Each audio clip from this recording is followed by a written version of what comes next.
প্রদীপ প্রচলনের মাধ্যমে আনুষ্ঠানিক শুভ উদ্বোধন হল বাংলা দিবস উপলক্ষে শুভ নববর্ষ।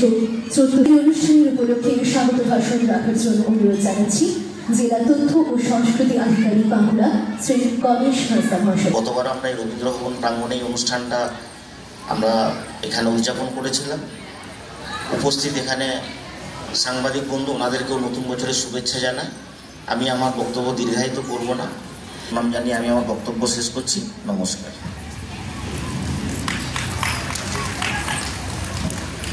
মাননীয় জেলা শাসক CRNIS মহাশয়, আমি নববর্ষের প্রীতি শুভেচ্ছা ও আন্তরিক অভিনন্দন। আজকে সবাইকে এখানে দেখে খুবই ভালো লেগেছে। আমাদের বাংলা দিবস আজকে উদযাপন হচ্ছে, পালন হচ্ছে এখানে। আমাদের নতুন বছর আনন্দে কাটুক, নতুন কিছু শেখা হোক, যেন আমরা সবাই ভালো মানুষ হতে পারি এই কামনা করি। সবাই ভালো থাকবেন। সবাইকে আমার আরেকবার শুভেচ্ছা রইল।